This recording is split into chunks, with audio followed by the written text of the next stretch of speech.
ओम श्री गुरु परमात्मने नमः। ओम श्री गुरु परमात्मने नमः। ओम गं गणपतये नमः।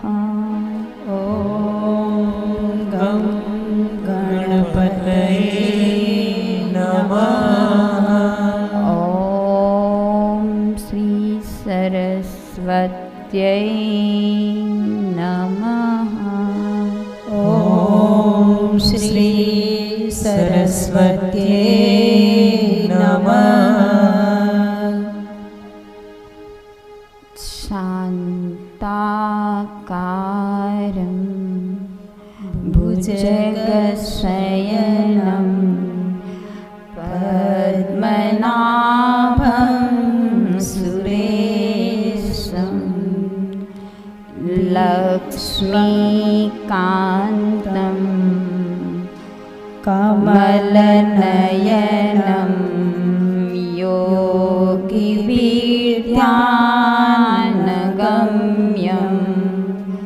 वन्दे विष्णुं भवभयहरणं सर्वलोकैकनाथम्।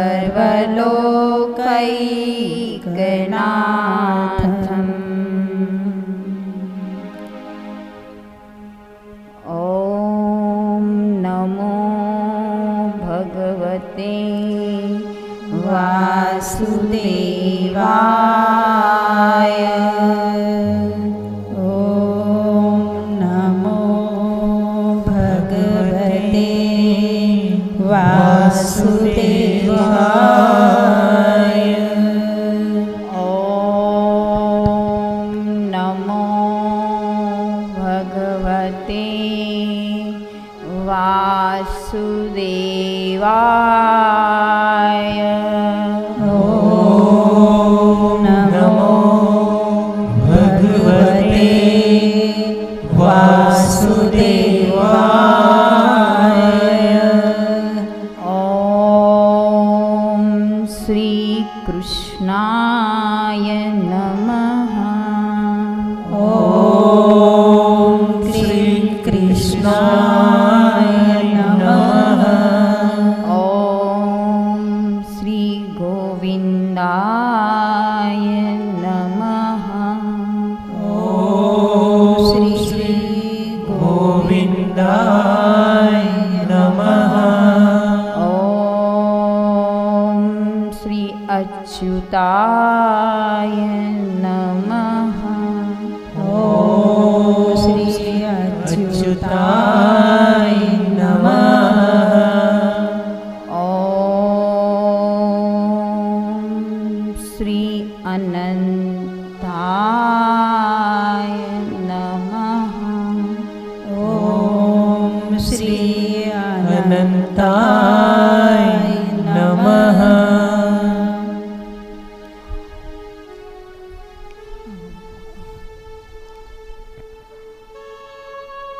कृष्ण जन्माष्टमी નું પર્વ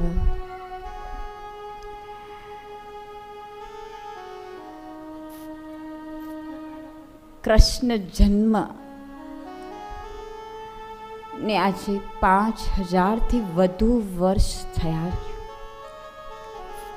5000 से ज़्यादा साल होने के बाद भी अगर इतनी ही जोश से, उतने ही उत्साह से, उतने ही उमंग से, उतने ही आनंद से अगर कोई किसी देव का जन्म मनाया जाता है तो वो कृष्ण जन्म है। कृष्ण जन्माष्टमी में हर मानव, बाल, युवान, स्त्री, पुरुष हर कृष्ण के रंग में रंग जाते हैं। हर कोई इस दिन आनंद का अनुभव करते हैं, वो कृष्ण का प्रसाद ही है।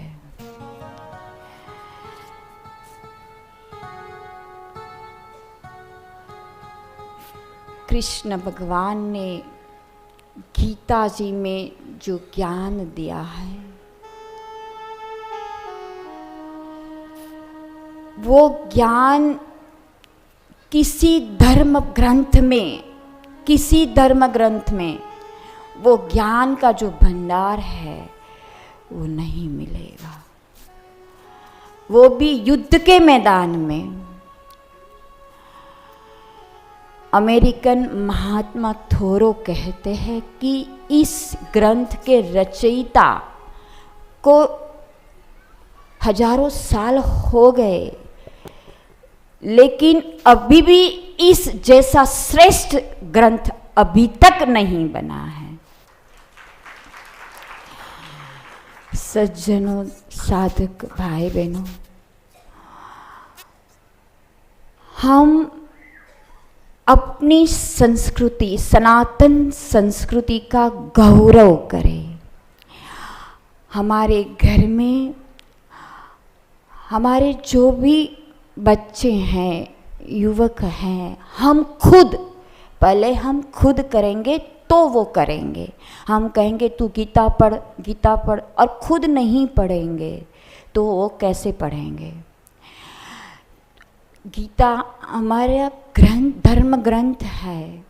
भगवान कृष्ण जी स्वयं कहते हैं, गीता मेरा हृदय है, गीता मेरा अमृत वचन है। गीता में जो ज्ञान दिया है वो ज्ञान पूज्य गुरुदेव बहुत बहुत बहुत सरल सहज वाणी में हमें समझा रहे हैं।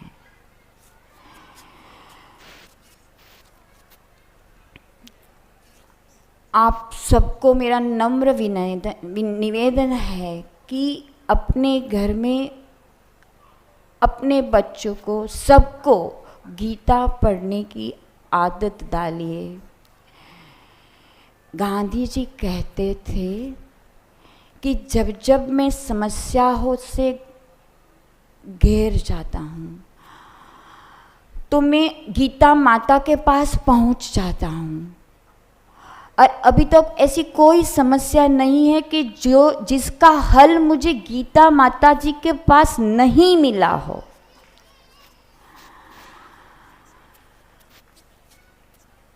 तो हमें गीता जी के अध्यायों का अध्ययन नित्य करना चाहिए जितना हो सके।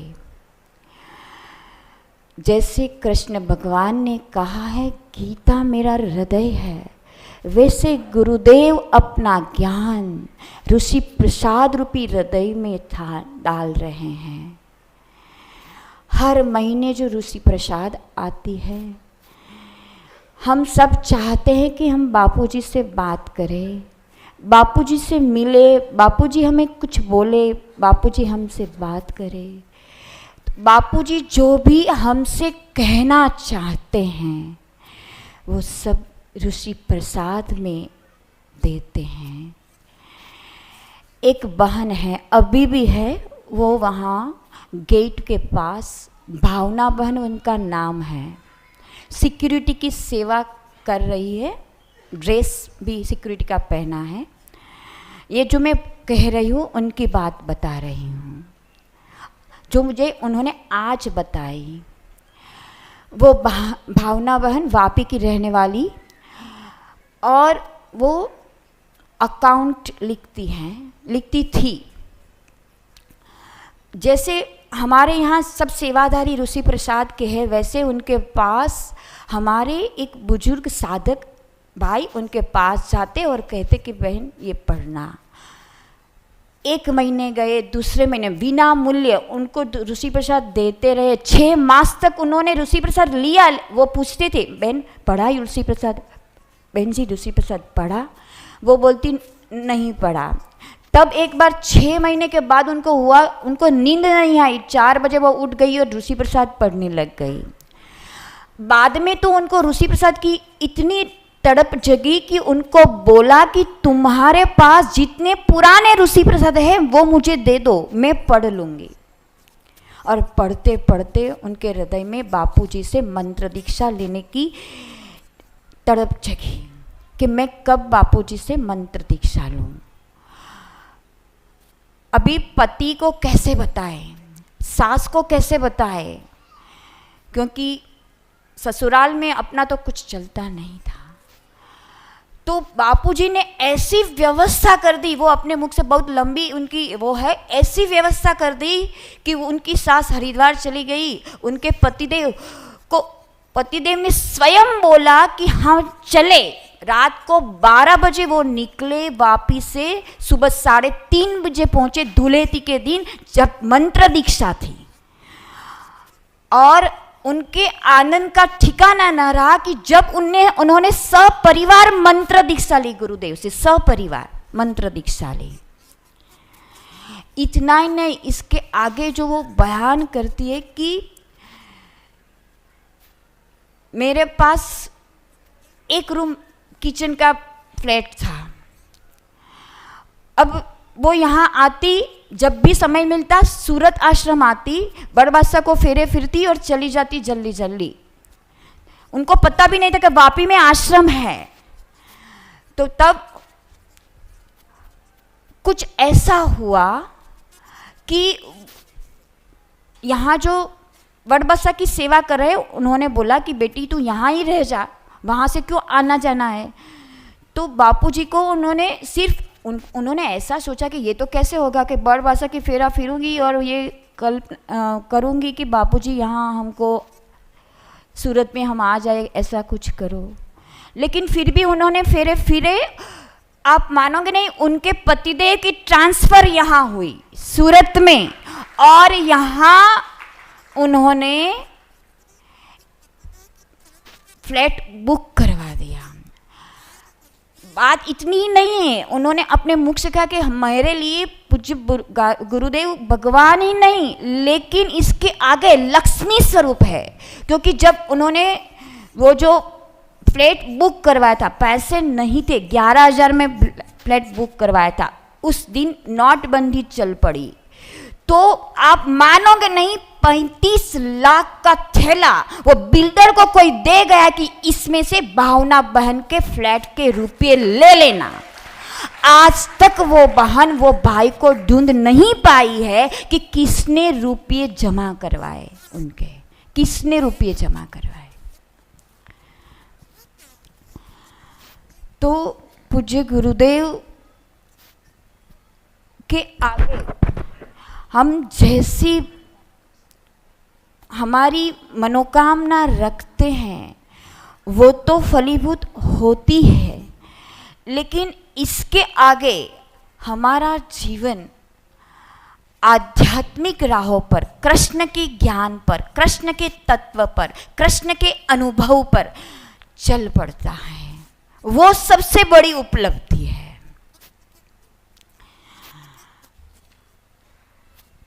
एक भाई थे फरीदाबाद के, वो भाई, उनका नाम था श्याम बांगानी। तो वो मई वेकेशन में हरिद्वार गए थे। उनका अनुभव मंगलमय पे भी आप सुन सकते हो वीडियो। तो वो अपने सब परिवार हरिद्वार गए थे, थोड़े दिन रुके, जब लौटते थे तो उनकी लड़की ने बोला कि पिताजी हमको नहाना है, गंगा जी में स्नान करना है। तो वो बोले कि वहाँ गंगा जी में बहुत भीड़ होगी, हम घाट नंबर 1 पे जाए। घाट नंबर 1 आप लोगों ने देखा है किसी ने? घाट नंबर 1, हरिद्वार का घाट नंबर 1। तो वहाँ आपने देखा होगा कि कोई भी सांकड़ यानी सुरक्षा के लिए कोई भी ऐसा किनारा बंधा हुआ नहीं है। ऐसे खुला किनारा है गंगा जी का। तो वो 5 लोग थे, एक उनका पुत्र, 2 पुत्री और वो पति पत्नी। वो अपने कपड़े उतार के किनारे के रख के अपने मोबाइल जो थे वो सब उसमें रखे। तो जो श्याम भाई थे उनका ध्यान वो थैली में था, वो पीछे थे कि शायद कोई उठा के ले जाएगा। तो चारों का मोबाइल इसमें है, 5 का, तो कितने हजारों की उसकी उठ जाएगी। तो उनका ध्यान पीछे था, वो बाकी के लोग आगे जा रहे थे स्नान करने। तो जैसे आगे गए वो डूबने लगे। तो वहाँ से बोले कि पिताजी हम डूब रहे हैं।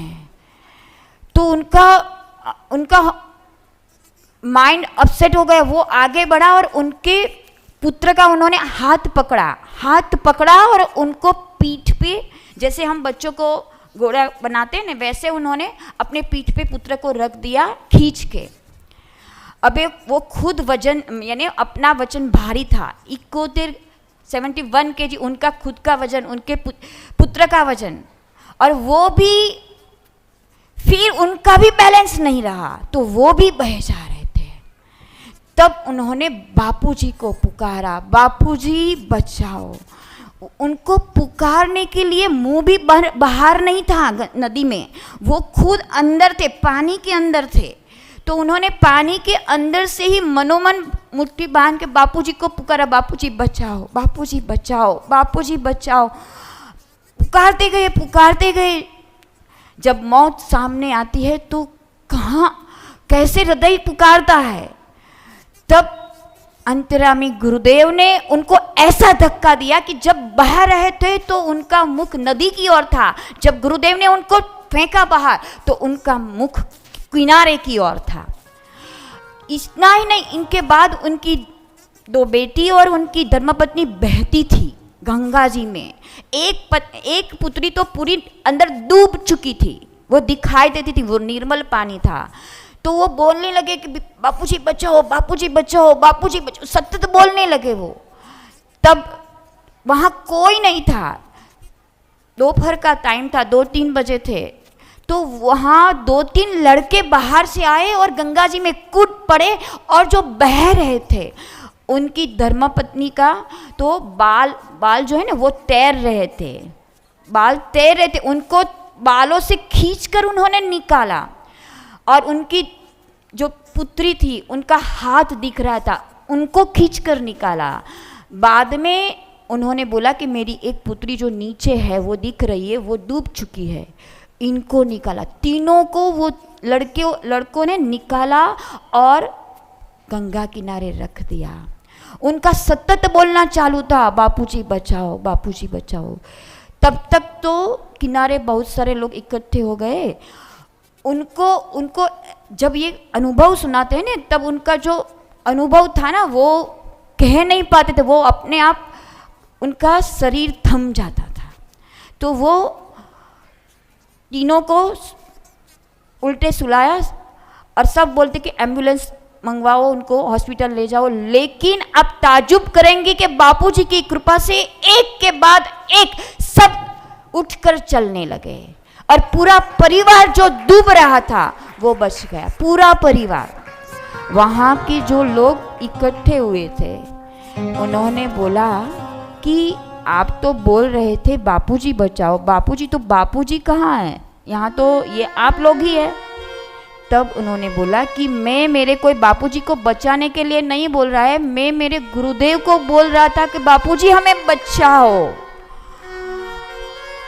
तब वहाँ के लोगों ने कहा कि ऐसे तुम पहले हो, यहाँ क्या होता है, एक गया उनको बचाने के लिए, दूसरा गया उनको बचाने के लिए, तीसरा गया, सब बह गए। लेकिन आपका परिवार, जो आपकी बापू की कृपा है कि 5 बच गए।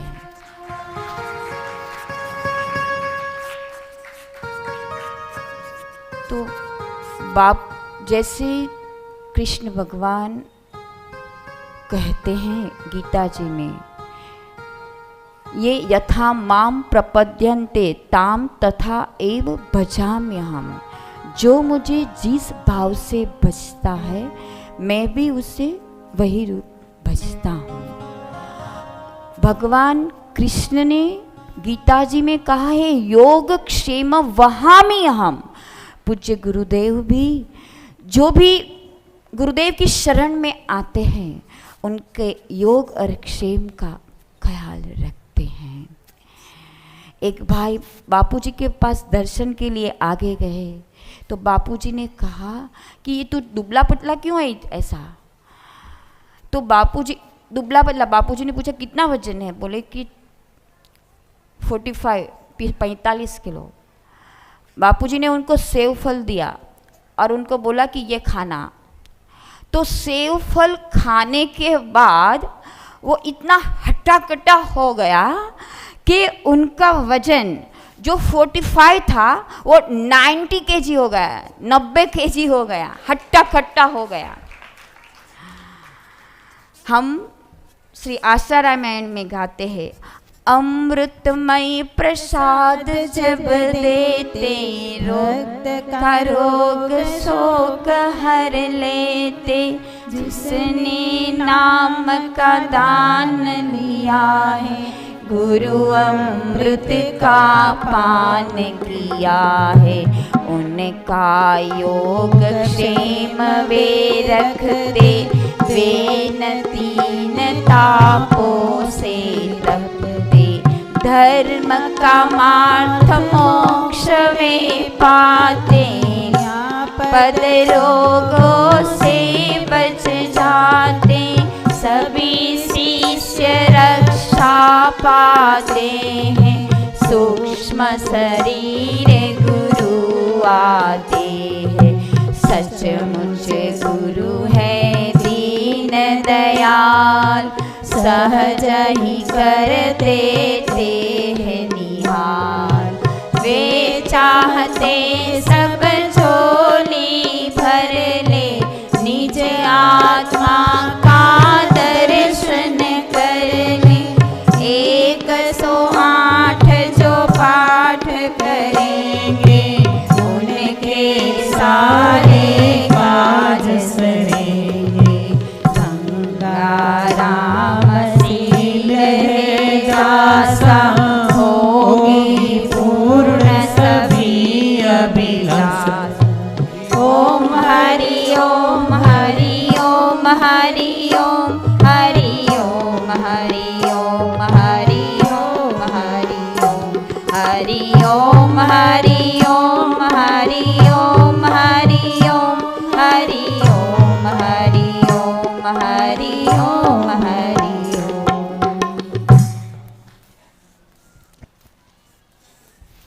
स्वामी रामतीर्थ जी कहते हैं, किसान चाहे खेती करे, खाद डाले, बीज बोए, पानी दे, परंतु जब तक सूर्य का प्रकाश नहीं लगता तब तक सब व्यर्थ है। वैसे ही मनुष्य चाहे कितने भी जब तप यम नियम करे, पर जब तक सद्गुरु रूपी सूर्य का आत्म प्रकाश आत्मबोध नहीं मिलता तब तक ये सब व्यर्थ है। हमारे गुरु गीता जी में भी हम पढ़ते हैं, जपस्तपो व्रतम तीर्थम, जपस्तपो व्रतम तीर्थम, यज्ञोदानम तथैव च गुरु तत्वम अविज्ञाय सर्वम व्यर्थम भवेत् प्रिय। भगवान शंकर जी पार्वती जी को कहते, सर्वम व्यर्थम भवेत् प्रिय। हमारे बीच जो बाल संस्कार की एक बालिका है, वो गुरु आगे आ जाए जल्दी से।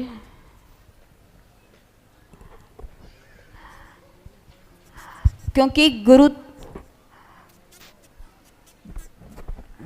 आ जाए जल्दी से।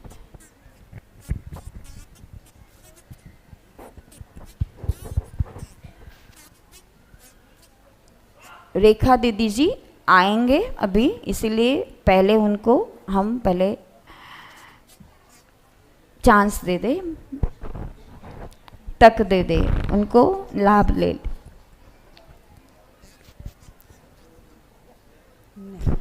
जरा जल्दी से करो।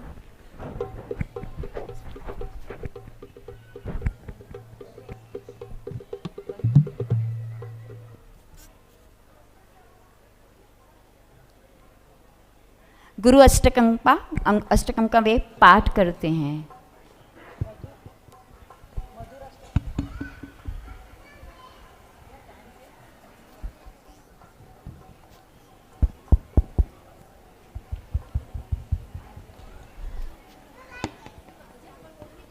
वो लोग पढ़ेंगे, ये बच्चियां पढ़ती हैं।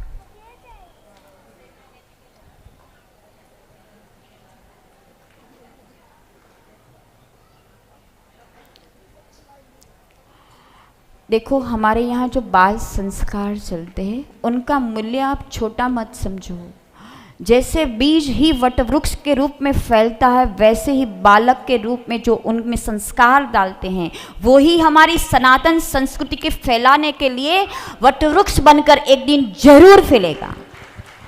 तो आप अपने बच्चों को अवश्य बाल संस्कार में भेजें, और जो भी बाल संस्कार केंद्र चलाते हैं वो उनको भी धन्यवाद है, क्योंकि वो खुद पहले उनमें संस्कार पड़ेंगे और वो समाज की, पूरे समाज रूपी जो बगिया है उनकी सेवा कर रहे हैं। क्योंकि बालक समाज का सुदृढ़ पाया है, यानी माइलस्टोन है, जो जिसके ऊपर पूरे समाज की, स्वस्थ समाज की, आध्यात्मिक समाज की हम रचना कर सकते हैं। शुरू करें। शुरू। सबको हरिओम। सबको हरिओम। श्री गुरु अष्टकम शरीरं स्वरूपं तथा वा कलत्रं यशश्चारुचित्रं धनं मे ऋतुल्यं मनश्चेन लग्नं गुरुरं द्विपदि मे ततः किं ततः किं ततः किं ततः किं कलत्रं धनं पुत्रपौत्रादि सर्वं गृहं बान्धवा सर्वमेतत् द्विजातं मनश्चेन लग्नं गुरुरं द्विपदि मे ततः किं ततः किं ततः किं ततः किं षडङ्गानि वेदो मुखे शास्त्रविद्या कवित्वादि गद्यं सुपद्यं करोति मनश्चेन लग्नं गुरुरं द्विपदि मे ततः किं ततः किं ततः किं ततः किं विदेशेषु मान्य स्वदेशेषु धन्य सदाचारवृत्तेषु मत्तो न चान्य मनश्चेन लग्नं गुरुरं द्विपदि मे ततः किं ततः किं ततः किं ततः किं यशो मे गतं दिक्षु दान प्रतापत् जगद्रास्तु सर्वं करेत्सात् प्रसादात् मनश्चेन लग्नं गुरुरं द्विपदि मे ततः किं ततः किं ततः किं ततः किं यशो मे गतं दिक्षु दान प्रतापात् जगद्रास्तु सर्वं करेत्सात् प्रसादात् मनश्चेन लग्नं गुरुरं द्विपदि मे ततः किं ततः किं ततः किं ततः किं न भोगेन योगेन वा चिराजो न कान्ता सुखे नेव विद्येषु चित्तं मनश्चेन लग्नं गुरुरं द्विपदि मे ततः किं ततः किं ततः किं ततः किं अष्टकं यः पठेत् पुण्यदेहि यति भूर्प्रति ब्रह्मचारी च गेहि लभेत्वाञ्छित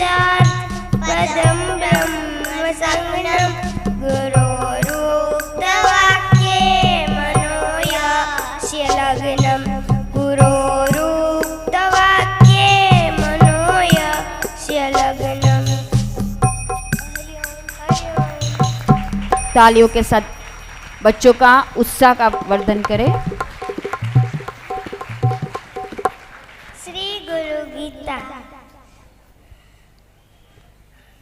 अचिन्त्या अव्यक्त रूपाय निर्गुणाय गुणात्मने समस्त जगत आधार मूर्तये ब्रह्मणे नमः। ऋषय ऊचुः सूत सूत महाप्राज्ञ निगमागम पारग गुरु स्वरूपमस्माकं ब्रूहि सर्वमलापं। यस्य श्रवणमात्रेण देहि दुःखाद्रिमुच्यते येन मार्गेण मुनयः सर्वज्ञत्वं प्रपेदिरे। यद्याप्येन पुनर्याति नरः संसारबन्धनं तथाविधं परं तत्त्वं व्यक्तव्यमधुना त्वया। गुह्यात् गुह्यतमं सारं गुरुगीता विशेषतः तत्प्रसादाच्य श्रोतव्य तत्त्वज्ञत्वं ब्रूहि सूतनः। हरि ओम। खूब सुंदर, धन्यवाद। बच्चे का मन कोरी स्लेट जैसा होता है। जैसे कोरी स्लेट में हम जो भी लिखते हैं वो तुरंत पकड़ लेता है।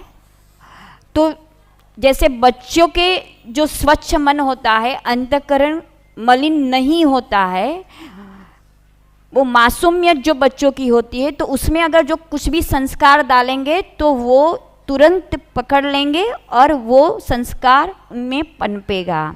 तो अपने बच्चों को जरूर बाल संस्कार में भेजें।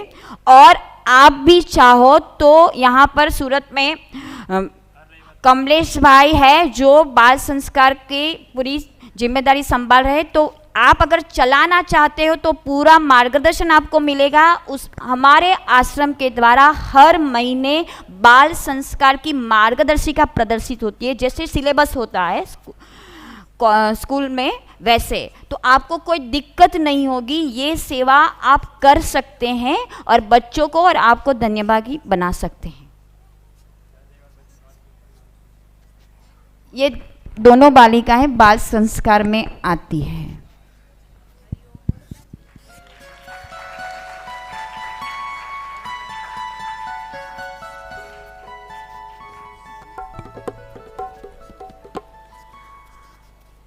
जो मैंने भावना बहन की बात बताई, मैंने अधूरी छोड़ी है। वो बहन ने नौकरी छोड़ दी और हर रोज़ आश्रम में सेवा करने आती है और आप अभी भी उनको ये गेट पे मिल सकते हो। सिक्योरिटी की बापूजी की सेवा में, सिक्योरिटी ड्रेस में, महाभारत में सिक्योरिटी की ड्रेस में सज्ज वो मिलेगी वहाँ पे। महाभारत में बर्बरिक की कथा आती है। बर्बरिक का सामर्थ्य अनुपम था, अथाह था, लेकिन बर्बरिक ने कौरवों को साथ देने का ठान लिया और बर्बरिक कौरव के पास जा रहा था युद्ध के लिए।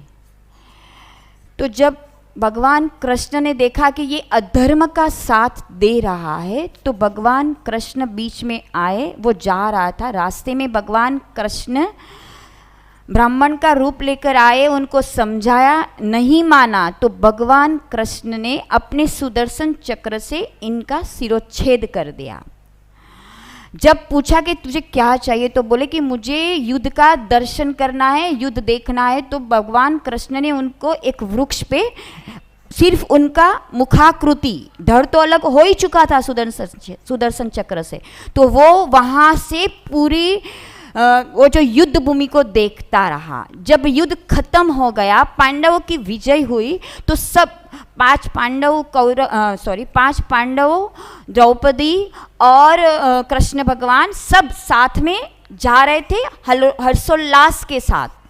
और सबके मन में ऐसा था कि मेरे से ये हुआ तब विजय हुआ, मेरे से ये हुआ तब विजय हुआ हमारा। तो सबके मन में ऐसा था कि मैंने ये किया।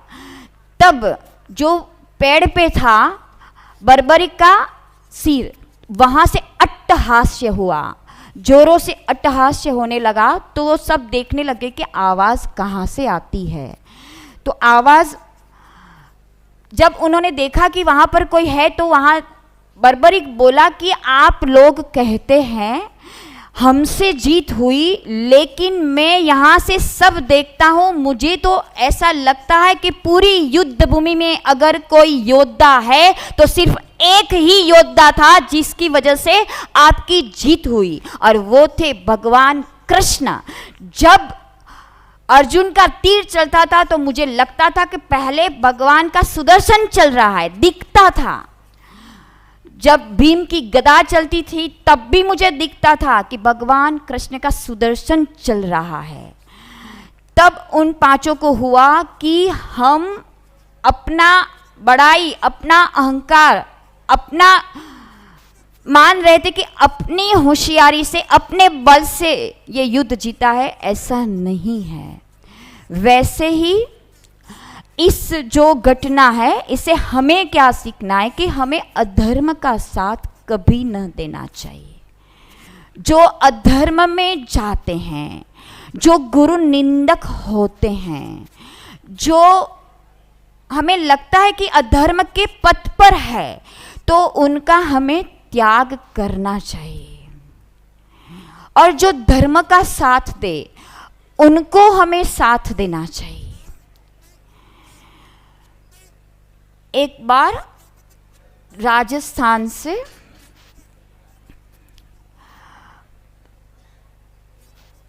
ट्रक भर के चित्तौड़गढ़ से मार्बल के जो स्लाइड होती ना, मार्बल के क्या बोलते, थप्पे, कटे हुए मार्बल के थप्पी जो, और उनके साथ भगवान की मूर्ति आ रही थी ट्रक में। तो रास्ते में ये दोनों एक ही ट्रक में थे तो टकराए। मार्बल ने पूछा मूर्ति से कि देखो, मैं भी मार्बल, तू भी मार्बल, मैं भी चित्तौड़गढ़ का, तू भी चित्तौड़गढ़ के, तुमने जिसको खरीदा उसने मुझको खरीदा, तुमने जिसको बेचा उसने मुझको बेचा, और तुम जिस मंदिर में लगोगे उसी मंदिर में मैं लगूंगा। लेकिन तुम्हारी पूजा होगी, तुम्हारे चरणों में लोग कदम रखेंगे और हमारे सिर पर हम कुचले जाएंगे और आप पूजे जाओगे। तो हमने तो कुछ किया नहीं, ये तो अन्याय है। एक ही जगह के हम हैं और आप पूजे जाओगे, हम पैरों से कुचले जाएंगे। ऐसे कैसे? ये तो अन्याय हुआ ना। तब मूर्ति बोली कि भैया देखो, जब आपके वार हो रहा था तब आप एक एक करके खंडित हो गए, और मेरे पर जब हथौड़ी और उनकी जो छीनी का वार हो रहा था, मैं अखंडित रही। जितने भी मुझ पर प्रहार किए गए वो मैं सहती गई और अखंडित रही, तभी मैं पूजी जाऊंगी। और आप बिखर गए, टूट के बिखर गए, तब आप कुचले जाओगे।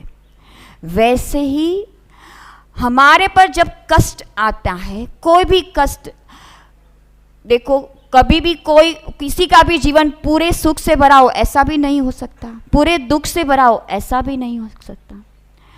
तो जीवन में चढ़ाव उतार तो आता ही रहता है, लेकिन वो कष्टों के समय जो टूट नहीं जाते हैं, जो गुरुदेव के पथ पर आगे बढ़ते हैं, गुरुदेव के ज्ञान में विश्वास रखते हैं, गुरुदेव में श्रद्धा रखते हैं, वो व्यक्ति आगे चलकर कृष्ण तत्व को अपने हृदय में जरूर प्रगटाएगा और वो पूजा जाएगा, या उसकी पूजा हो ना हो लेकिन वहां पहुंचेगा जो पूजनीय है। तो हम सबका कर्तव्य है कि बापूजी जो हमें प्रसाद सहज सरल भाषा में दे रहे हैं तो हम भी उनको बांटे।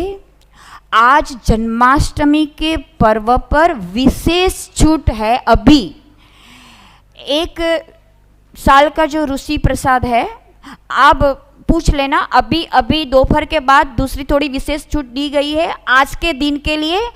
वो ऋषि प्रसाद यहाँ पर स्टॉल लगा है, तो आज के दिन के लिए दोपहर के बाद जो पहले जो स्कीम थी उसमें भी और थोड़ा घटाया गया है, तो आप उनका लाभ ले सकते हैं और बांटने की सेवा और गुरुदेव के प्रसाद को बांटकर धन्य भाग्य होने की सेवा आप कर सकते हैं।